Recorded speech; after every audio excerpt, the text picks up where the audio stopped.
we've got to talk about standing up for ourselves. Because if we don't stand up for ourselves, who else will?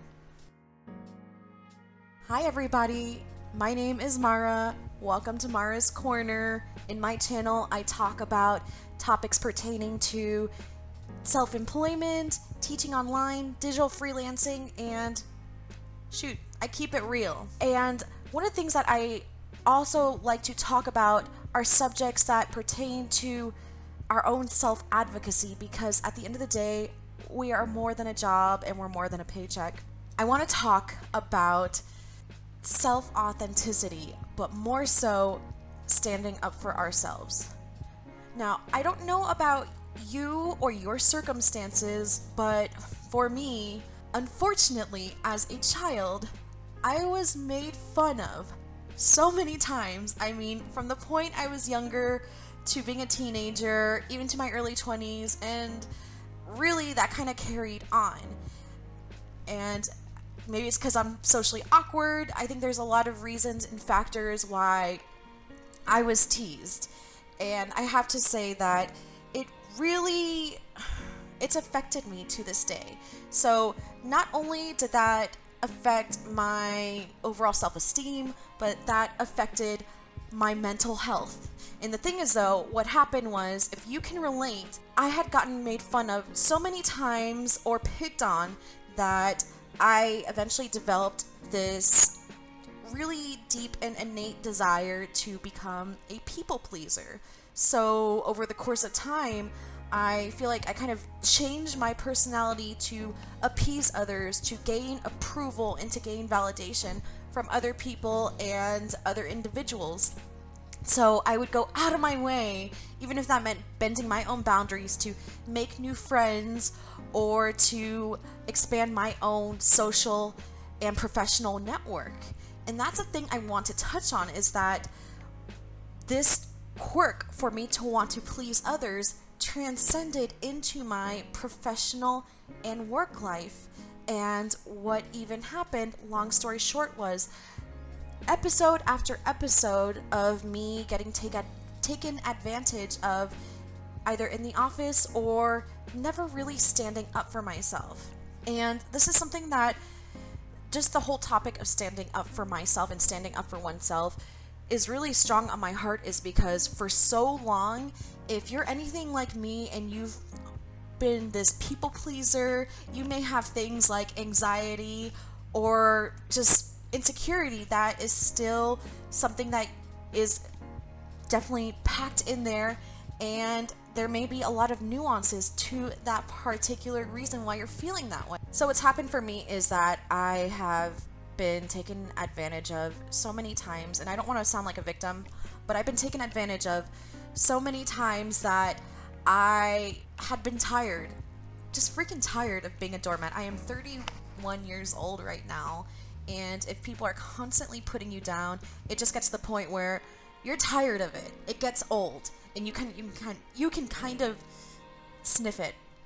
So, vaguely speaking, recently I had a really important conversation with someone I had known for a very long time, and this individual, growing up, was terrible towards me. They were absolutely cruel, absolutely mean. They put me down, and quite honestly, I was afraid to even be seen in the same room with them. Not because I would get beaten up physically, but I would get beaten up mentally and emotionally, and quite frankly, that hurts. I think even to a very deep extent, that impacts so much of you. So, we moved on with our lives, and flash forward to now, me and this individual were connected on social media. And, we're just in different places in our lives. We're adults now. We're more mature. So the thing is though, I had always been waiting for this opportunity, this perfect opportunity to find this heavenly time where we would get together, and then I can just let them know, hey, you were an asshole, or hey, you acted in a way that hurt me, and it never happened. And so something just kind of happened, and I was just kind of scrolling through my feed, and I saw an interaction with me and them, and I was just like, you know what? Tomorrow's not promised. And if I really believe in fighting for myself and advocating for myself, I need to bring this up. So I did. It was something I'd been wanting to do for a long time and for a while, but I finally just wrote them a very kind and dignified message. I didn't put anyone down, but I just was honest in addressing and saying, hey, you hurt me when we were younger. And even though we were immature teenagers, this is something that has never really left my mind.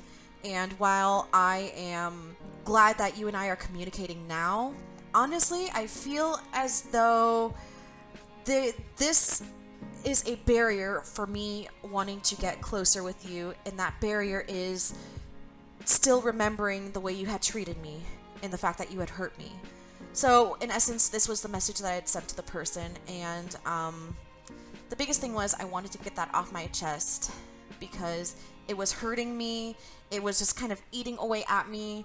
Obviously, in my life, I've moved on. It's not like it's something that I constantly dwell upon, but the fact was I had seen this person here and there, and I was always thinking like there's this elephant in the room, and it was hard for me to pinpoint what it was. But the fact was that I remember those times where I felt hurt and made fun of, and I guess really just taken advantage of. So, luckily the message was well received. I can never control how someone receives a message, but I think the point of this message is a couple things. First of all, I want to provide a disclaimer that within my own life, and perhaps you feel the same, I am no angel. I have hurt other people, and maybe some of you who are watching this video, I hurt you, and I maybe either made fun of you, or I may have done or said something that made you feel like you were screwed over. So I apologize. So I just want to first acknowledge the fact that I have screwed up so many times. So I never want to put myself as a victim or on this pedestal that, I'm being attacked. So I think it's important that, we acknowledge our own mistakes in our own humanity. And second of all, the point of me bringing this up is because if you feel that someone has particularly wronged you, maybe it was in the past, many, many years ago, or it may have been something that happened recently, and this person may either be a friend, someone you would have known, or even a colleague. I think it's really, really important for your own self and for your well-being to address that with someone. And the reason I'm saying that is because nothing hurts more than just to let things slide. And the point is not to get vindictive with someone or to get petty or to get revenge, but to hold someone accountable.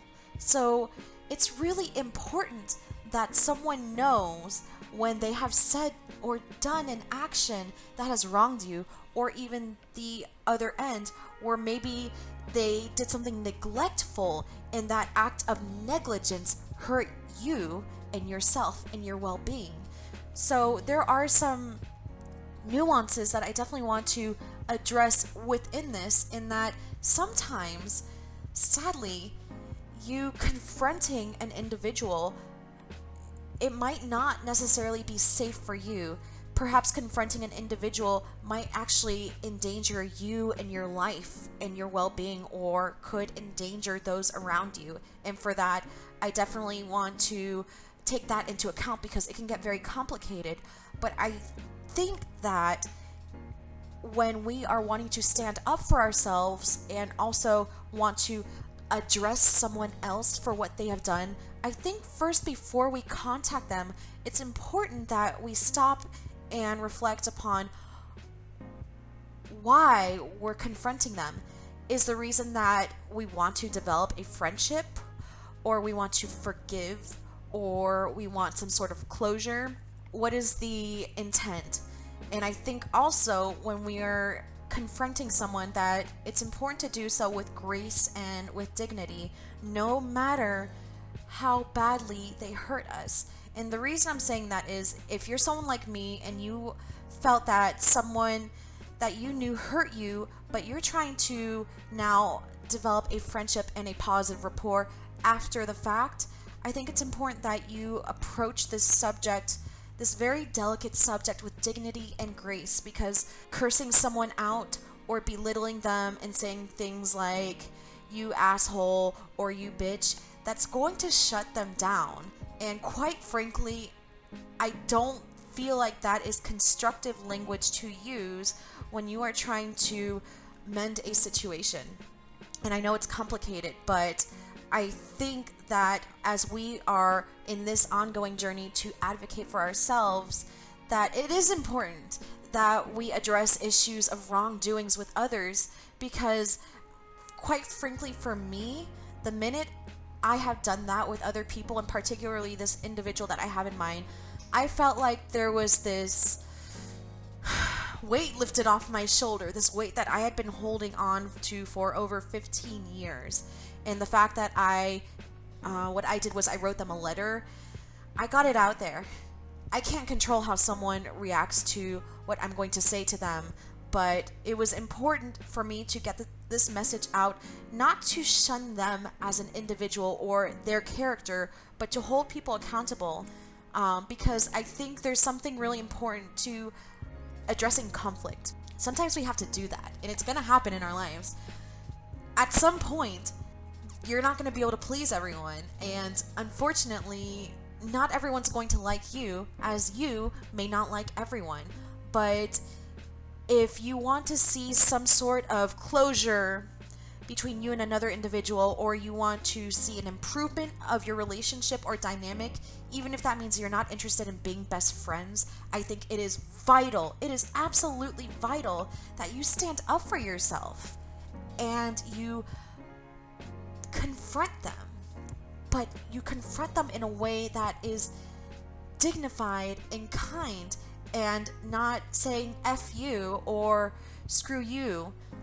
I think there's a way we can do it that still has grace and dignity, but that also is direct in expressing your sentiments on how they affected you.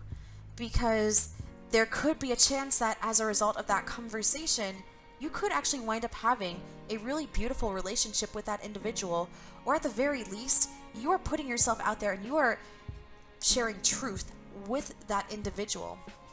So I think also with that, I just want to conclude that, as I said before, I'm not a perfect person. I have hurt others as well. So while I'm on my own journey towards my own self-advocacy and self-authenticity, I also have to, and I'm sure you may as well, feel that if you hurt others, or you may have screwed someone over and that other person gets in contact with you and reaches out to express the sentiment, that you listen. The words aren't always easy to either say or hear, but it's important that we are also in this place of humility where we can listen and we can reflect. And even if you don't know what the right words to say at that time, to message that person or to inform them that you received that message and you need some time to process that. But I think in our own journeys, especially towards self-advocacy, ultimately it is important that we hold accountability not only to others who have wronged us, but also if you've been on the wrong end, that you are listening and you are at least taking steps to either apologize for your wrongdoings or even sometimes forgive. As I said, this is a pretty nuanced topic and a nuanced conversation. I want to know what you think. What is your thought on standing up for yourself and addressing someone who has wronged you? Is it something that you feel is important to do in your own process of self-advocacy, or is it a situation where it's just more important for you to let things slide and just move on with your life? I'd love to hear from you. Well, anyway, folks, that's all I have for today. I hope you have a wonderful and amazing day, an amazing weekend, and I'll see you all next time. Take care.